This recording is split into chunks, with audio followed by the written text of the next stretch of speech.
Assalamualaikum warahmatullahi wabarakatuh. Ketemu lagi dengan saya, Uswatun Hasanah SPD, Pendidikan Guru Penggerak Angkatan 9, Kabupaten Pinrang. Kali ini saya akan menjelaskan tentang koneksi antar materi modul 2.1. Ya, sebelumnya serupa seperti para pengukir yang memiliki pengetahuan dalam tentang keadaan kayu, jenis-jenisnya, keindahan ukiran, dan cara mengukirnya. Seperti itulah seorang guru seharusnya memiliki pengetahuan mendalam tentang seni mendidik. Bedanya, guru mengukir manusia yang memiliki hidup, lahir, dan batin. Ini adalah filosofi dari Bapak Ki Hajar Dewantara. Selanjutnya, pembelajaran untuk memenuhi kebutuhan belajar semua murid. Di sini kita membahas pembelajaran diferensiasi. Ki Hajar Dewantara telah menyampaikan bahwa maksud dari pendidikan adalah menuntun segala kekuatan kodrat yang ada pada anak-anak agar mereka sebagai manusia maupun anggota masyarakat dapat mencapai keselamatan dan kebahagiaan yang setinggi-tingginya. Sebagai pendidik, kita tentu menyadari bahwa setiap anak adalah unik dan memiliki kodratnya masing-masing. Nah, tugas kita sebagai guru adalah menyediakan lingkungan belajar yang memungkinkan setiap anak untuk dapat tumbuh dan berkembang secara maksimal sesuai dengan kodratnya masing-masing dan memastikan bahwa dalam prosesnya anak-anak tersebut merasa selamat dan bahagia. Nah, pembelajaran untuk memenuhi kebutuhan belajar semua murid ada yang dikatakan dengan keberagaman murid, di mana keberagaman murid itu contohnya murid-murid kita yang berasal dari keluarga yang kurang mampu. Kemudian murid-murid yang memiliki kesulitan memahami bahasa yang digunakan di kelas karena ia murid yang baru pindah dari daerah lain. Nah, ada juga murid-murid yang bosan karena ia sebenarnya telah menguasai keterampilan yang diajarkan sehingga pembelajaran tidak menantang lagi untuknya. Selanjutnya, murid-murid yang saat ini sedang berjuang keras untuk mencoba memahami apa yang diajarkan. Kemudian yang terakhir adalah murid-murid kita yang memiliki kesulitan-kesulitan dalam belajar. Nah, ini adalah tantangan kita dari model keberagaman murid.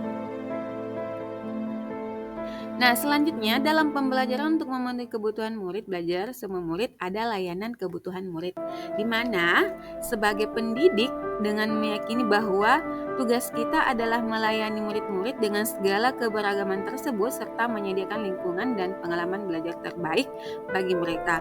Maka berarti kita juga harus meyakini bahwa semua murid kita bisa berhasil dan sukses dalam pembelajarannya. Bersikap adil itu bukan berarti menyamaratakan perlakuan kepada semua murid. Setiap murid memiliki pola belajarnya sendiri yang unik.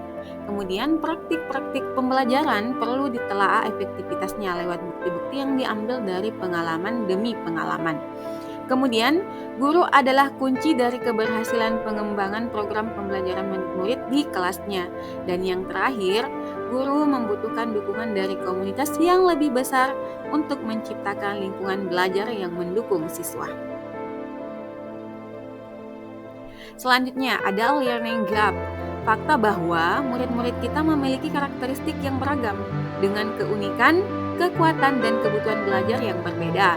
Tentunya perlu direspon dengan tepat.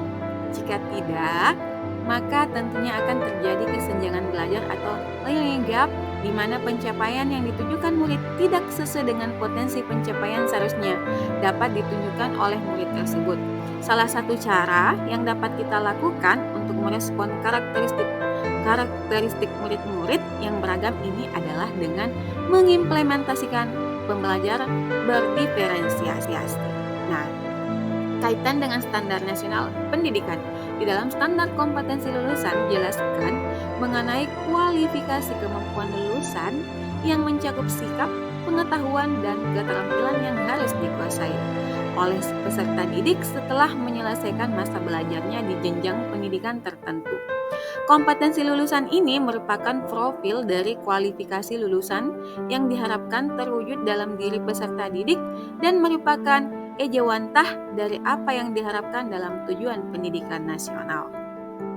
Nah, selanjutnya kita akan masuk ke materi apa itu pembelajaran berdiferensiasi.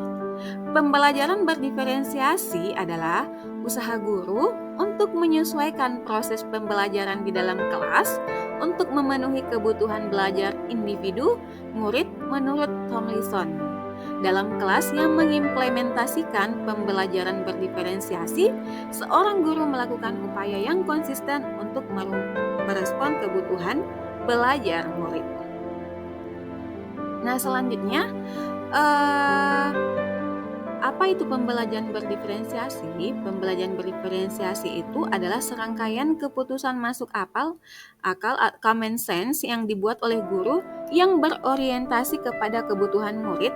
Keputusan-keputusan yang dibuat tersebut adalah yang terkait dengan yang pertama, tujuan pembelajaran yang didefinisikan secara jelas. Kemudian bagaimana guru menanggapi atau merespon kebutuhan belajar muridnya. Kemudian lingkungan belajar yang mengundang murid untuk belajar. Manajemen kelas yang efektif. Dan terakhir adalah penilaian berkelanjutan. Nah, ini semua ada di dalam modul maupun RPP yang Bapak Ibu guru buat. Nah, kemudian selanjutnya mengetahui kebutuhan belajar murid, ada 3 kesiapan belajar atau readiness murid, yang kedua ada minat murid, dan yang ketiga profil belajar murid. Nah, untuk mengetahui kebutuhan belajar murid,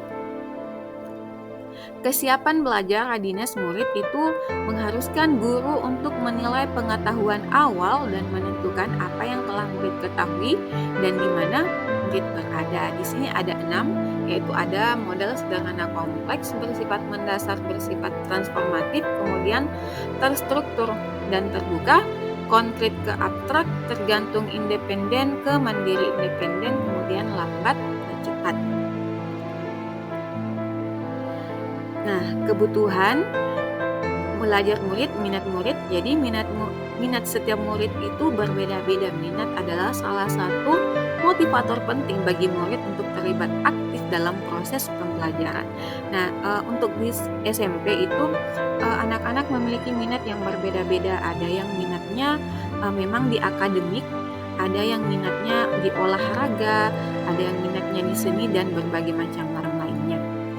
Nah, mengetahui kebutuhan belajar murid, beberapa cara yang dapat dilakukan oleh guru untuk menarik minat murid diantaranya adalah dengan 1. Menciptakan situasi pembelajaran yang menarik perhatian murid, misalnya dengan humor, menciptakan kejutan-kejutan.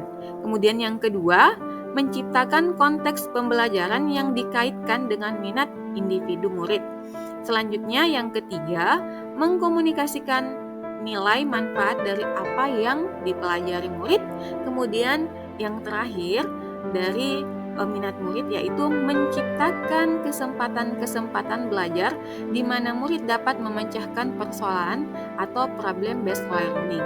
Ini problem based learning ini merupakan metode pembelajaran dalam abad critical thinking.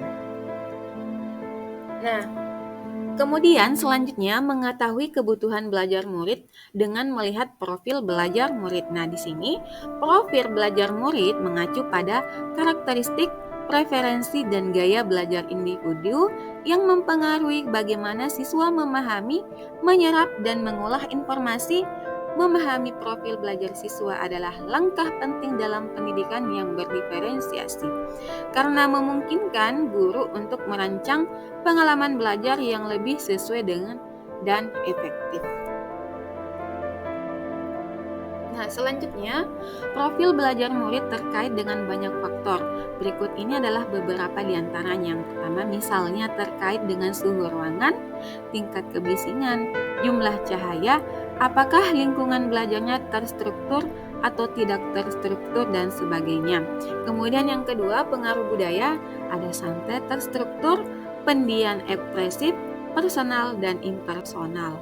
Selanjutnya, preferensi gaya belajar, di mana gaya belajar ini terbagi atas visual, auditori, kemudian kinestetik. Nah, selanjutnya preferensi berdasarkan kecerdasan majemuk di sini adalah multiple intelligence. Teori tentang kecerdasan majemuk menjelaskan bahwa manusia sebenarnya memiliki 8 kecerdasan berbeda yang mencerminkan berbagai cara kita berinteraksi dengan dunia. Kecerdasan tersebut adalah visual spasial, musikal, bodily kinestetik, interpersonal, intrapersonal, verbal linguistik, dan naturalis, logik, matematika. Nah, selanjutnya, mengetahui kebutuhan belajar murid. Kebutuhan belajar murid dapat diidentifikasi dengan cara-cara berikut. Yang pertama, mengamati perilaku murid-murid. Kemudian yang kedua, mengidentifikasi pengetahuan awal. Kemudian yang ketiga, mereview dan melakukan refleksi terhadap pengajaran.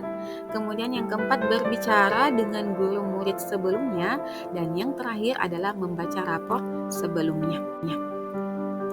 Nah, strategi untuk mendiferensiasi pembelajaran, di sini ada diferensiasi konten, di mana diferensiasi konten berkaitan dengan apa yang kita ajarkan seperti materi konsep atau keterampilan yang perlu dipelajari berdasarkan kurikulum. Berdiferensiasi konten bisa dilakukan dengan membedakan pengorganisasian atau format penyampaian, bukan mengubah atau menurunkan standar kurikulum. Nah, kemudian ada diferensiasi proses, di mana kegiatan memungkinkan murid berlatih dan memahami atau memaknai konten dengan cara membedakan proses yang harus dijalani murid. Selanjutnya ada diferensiasi produk, bukti yang menunjukkan apa yang murid pahami dengan cara membedakan atau memodifikasi produk sebagai hasil belajar murid, hasil latihan, penerapan, dan pengembangan apa yang telah dipelajari.